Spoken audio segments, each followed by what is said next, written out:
Bonjour à toi et je te souhaite la bienvenue dans le journal d'Anissa.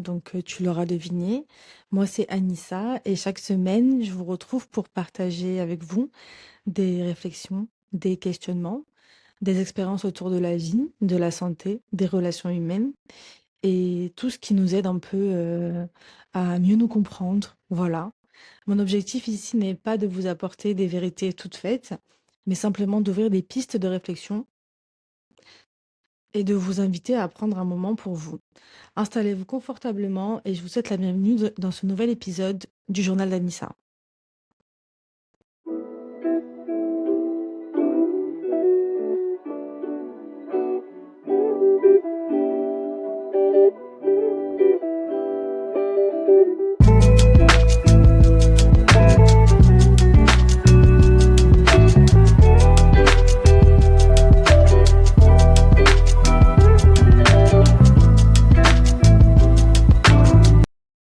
Bonjour à tous, j'espère que vous allez bien. Salut, salut, comment ça va?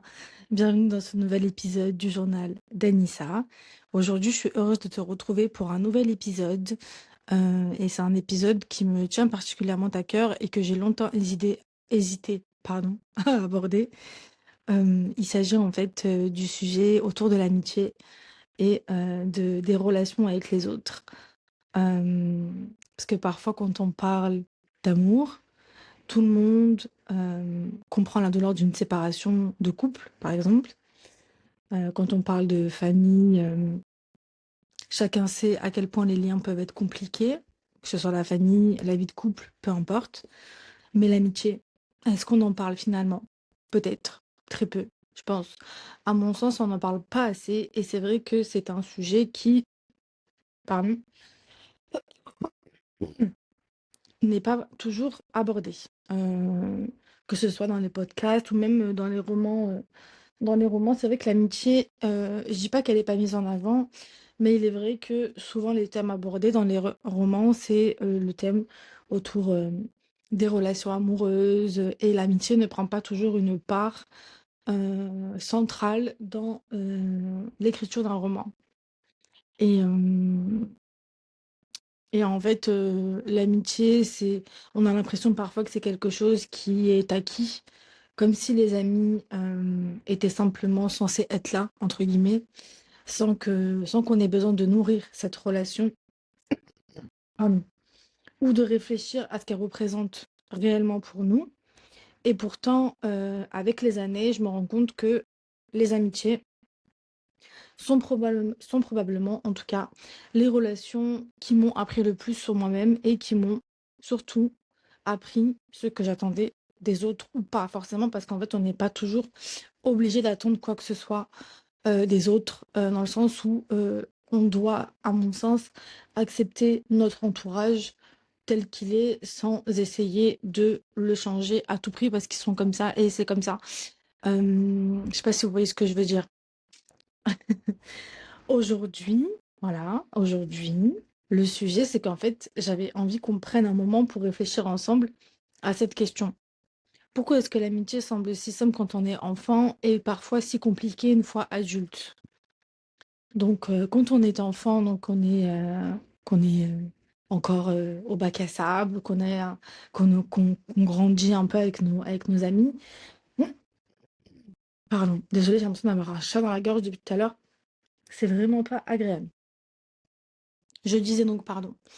Quand on est enfant, il suffit parfois d'un sourire, d'un ballon, d'une place à côté de quelqu'un en classe, euh, et quelques minutes plus tard, ben, on est meilleurs amis. Voilà, c'est aussi simple que ça.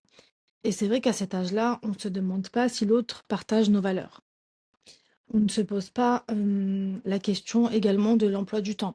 C'est-à-dire qu'à ce moment-là, il n'y a aucune programmation qui est, qui est donc euh, dans cette relation naissante. Je ne sais pas si vous voyez ce que je veux dire. À cet âge-là, on ne se demande pas non plus, on ne calcule pas non plus qui a envoyé le dernier message ou on vit simplement la relation simplement sans se prendre la tête. Et puis au final, bon, les années finissent par passer, on grandit, nos vies se remplissent, que ce soit par le travail, les études, les enfants, les responsabilités de plus en plus importantes, nos inquiétudes qu'on fait le choix de partager ou non avec cette personne-là, ou qu'on garde peut-être parfois pour soi par pudeur ou par, euh, ou par envie de se recharger un petit peu les batteries, entre guillemets, seul. Et excusez-moi, c'est vraiment pas... Alors attendez, je reviens. C'est vraiment pas agréable. Je mets pause, je vais boire de l'eau. Me revoilà. Je disais donc que donc, toutes nos inquiétudes, les factures qui s'accumulent, la fatigue au travail, tout ça font que, euh, presque sans qu'on s'en rende compte, l'amitié passe souvent après tout le reste, après tout ça. Non pas parce qu'elle est moins importante, mais parce qu'on croit qu'elle attendra. Je sais pas si vous voyez ce que je veux dire. De- la, la deuxième question que je vais vous poser, et peut-être que c'est une question par la suite que je vais répondre, parce que c'est sûr quasiment, c'est pourquoi est-ce que c'est si difficile aujourd'hui? Je crois qu'en devenant adulte, nous recherchons autre chose. Nous voulons plus seulement, pardon, passer des bons moments. Nous voulons, je pense, avant tout être compris, écoutés, respectés, mais également soutenus. Nous recherchons des relations profondes, des personnes avec qui nous pouvons être vulnérables, avec qui nous pouvons montrer la personne qu'on ne montre pas forcément en public, avec qui nous pouvons tomber le masque. Et ça, c'est magnifique. C'est vraiment une belle preuve d'amour. Mais cela signifie aussi que nous devenons plus exigeants, parfois. Parfois même, sans qu'on s'en rende compte, on attend que l'autre pense à nous, qu'il nous écrive, qu'il nous remarque quand quelque chose ne va pas, qu'il soit présent, qu'il nous choisisse. Lorsque ce n'est pas le cas, la déception s'installe. Et en fait, c'est vrai que toutes ces choses finissent par la suite, créer de la frustration. Et je vais l'aborder dans la troisième partie. J'ai nommé ce que j'appelle les attentes silencieuses qu'on ne nomme pas. Et ces petites choses qu'on garde en nous, mais qui sont pas forcément verbalisées. Ce qui me frappe, c'est que beaucoup de nos attentes aujourd'hui restent dans le silence. Que ce soit ce qu'on espère, entre guillemets, de l'autre, ce qu'on imagine, de ce que la situation aurait pu être, et aussi de notre interprétation, du comportement de la personne en face. Et au final, on se rend compte qu'on communique rarement. On attend que l'autre comprenne sans jamais rien ne lui expliquer, sans jamais rien lui expliquer. Comme si nos amis devaient lire dans nos pensées entre les lignes, comme si ils devaient absolument savoir pourquoi est-ce que tu es comme ça ou qu'est-ce qui va pas en ce moment, alors qu'en fait, au final, ils sont comme nous, c'est des êtres humains et ils sont pas dans notre tête pour savoir ce qu'on pense. Euh, et, euh, et pourtant, aujourd'hui, moi, il y a quelque chose pour lequel je me rends compte, c'est que au final, aujourd'hui, les gens ont chacun leur manière d'aimer. Chacun a sa propre manière d'aimer l'autre. Pour certains, envoyer un message tous les jours, c'est naturel, ok. Pour d'autres, ça ne l'est pas du tout. Pour d'autres, c'est aller au-delà de leur capacité. C'est plus fort qu'eux et ils sont en incapacité de le faire parce que c'est pas dans leur habitude, enfin, ils sont pas comme ça. Voilà. Ils sont juste pas comme ça. Ils sont pas câblés comme ça. Et c'est ok de pas être comme ça. Pour certaines personnes, pour d'autres, pardon, reprendre une conversation 3 mois plus tard l'est tout autant. C'est-à-dire qu'en fait, il y a des personnes avec qui vous allez pas vous parler pendant 4 mois et vous allez en fait reprendre la conversation que vous aviez eue genre il y a 3 mois ou il y a 4 mois et comme si de rien n'était. C'est-à-dire que rien n'a strictement rien changé entre vous deux. Et, euh, et certaines personnes, oui, effectivement, comme je l'ai dit, montrent leur affection avec des mots, que ce soit du coup par des petites attentions, des lettres, des petits messages, des petits trucs comme ça, et d'autres, c'est surtout par les actes. Donc, le fait de montrer, en fait, euh, les choses sans les verbaliser directement. Certains aiment passer du temps ensemble, d'autres pensent à vous chaque jour sans forcément vous écrire. Alors, j'ai envie de vous dire, qui a raison dans tout ça? Ben, en fait, personne. Il n'y a personne qui a raison. Il y a, il y a pas une bonne manière de faire. Il n'y a pas un cheat code à avoir. C'est simplement différentes façons d'être, différentes façons d'aimer. Parce qu'en fait, il n'existe pas une seule façon d'être un bon ami. Il n'existe pas une seule manière d'être. Chacun a sa manière d'être et ça, il faut être à même, je pense, de le respecter et de le comprendre. Et voilà, ça c'était la partie numéro 3. Ensuite, la quatrième partie, c'était la question, c'était autour des réseaux sociaux. Attendez que je la retrouve. Les réseaux sociaux nous font-ils oublier la réalité? Nous ont-ils fait oublier la réalité? Qu'est-ce qu'on pourrait dire à ça? Je pense que les réseaux sociaux, je l'ai dit un peu vite, nous ont modifié la perception qu'on a de l'amitié. On voit des groupes d'amis partir en vacances, des anniversaires grandioses, des photos en veux-tu, en voilà, des vidéos, des messages remplis de déclarations, et parfois on regarde notre vie et on se dit pourquoi est-ce que je n'ai pas ça? Et au final, c'est ce truc de se comparer. Sauf que, en fait, on se pose tout un tas de questions que je ne vais pas énumérer aujourd'hui, mais ce qu'on oublie souvent, c'est qu'en fait, les gens, ce qu'ils vous montrent sur les réseaux, ce sont des instants de vie, ce sont des moments de vie.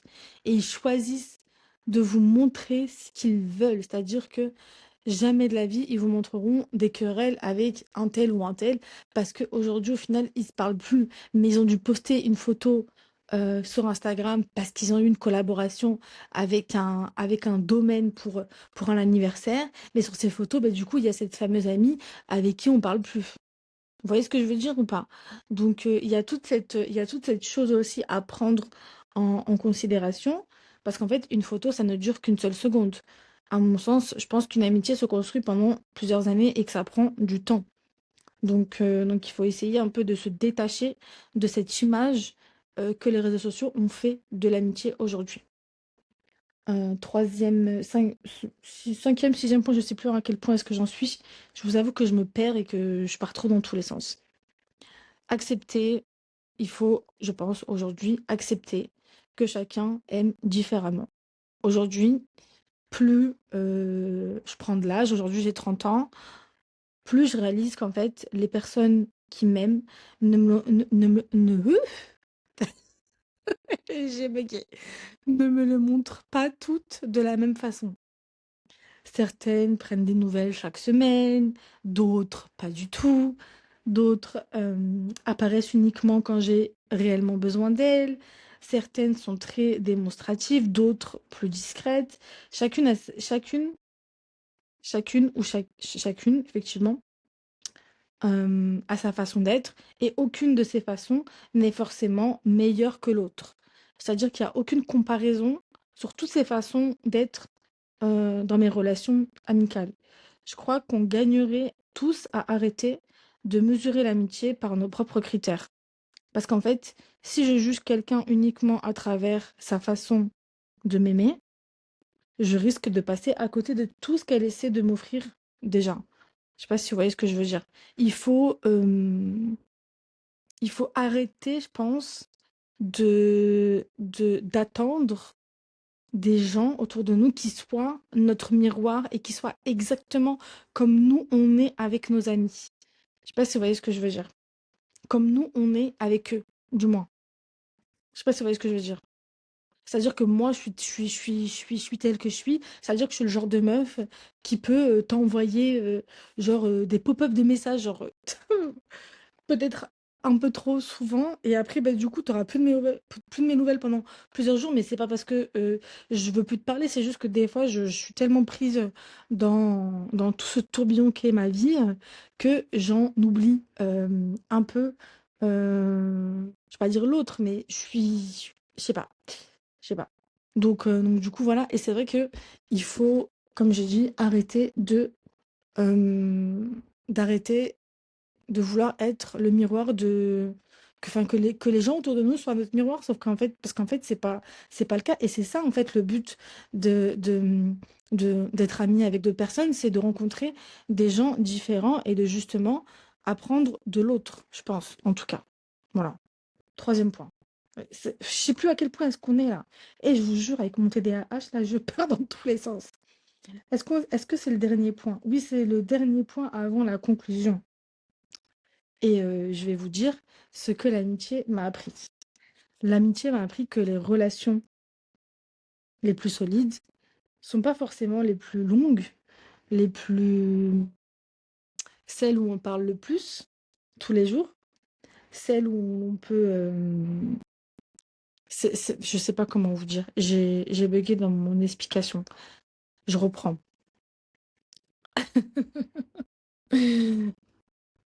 Je reprends. Ouais, je reprends.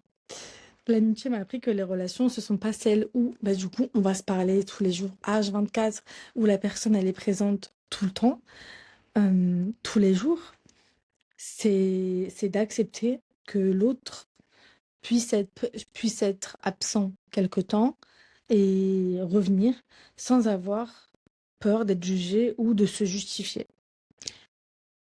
Et, et qu'on puisse se dire, au final, bah, en fait, on n'a pas besoin de justification. Peut-être que la personne n'allait pas forcément hyper bien, peut-être qu'il s'est passé un tas de choses dans sa vie qu'on n'a pas idée et que du coup, elle n'a pas verbalisé. Et en fait, c'est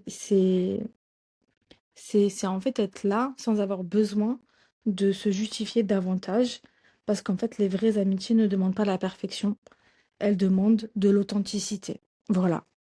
En tout cas, en conclusion, si je devais retenir une seule chose aujourd'hui, ce serait celle-ci. L'amitié n'est pas une preuve permanente. Ce n'est pas compter les messages, ni les appels, ni les sorties. L'amitié, c'est savoir qu'au milieu de toutes les tempêtes de la vie, il existe quelqu'un avec qui l'on peut déposer son armure. Avant de vous quitter, j'aimerais vous laisser une petite question. Et si certaines de nos déceptions venaient moins d'un manque d'amour que des attentes que nous n'avons jamais exprimées? Prenons quelques instants pour réfléchir à cette question. Et je pense que si ça vous dit, vous pouvez venir en discuter en message privé sur Instagram et ça me ferait plaisir d'avoir votre avis sur la question. En tout cas, je vous remercie d'avoir partagé ce moment avec moi. Si cet épisode vous a parlé, ou si cet épisode t'a parlé, hein, toi qui m'écoutes, n'hésite pas à le partager autour de toi, de venir échanger avec moi sur Instagram, sur le compte, donc arrobase, tiré du bas, le journal d'Anissa, tout attaché. Voilà. Dans le prochain épisode, je vous parlerai d'un sujet tout aussi important qui fera partie donc de la partie 2 de cet épisode. Ce sont les ruptures amicales. Pourquoi certaines amitiés prennent-elles fin? Comment faire le deuil d'une relation qui pourtant, pardon, nous a tant compté et a tant pris de la place dans notre vie au quotidien. Donc voilà, en attendant, bah, du coup, je te dis à très bientôt. Prends bien soin de toi et je te dis à très bientôt pour un nouvel épisode du journal d'Anissa. Bye.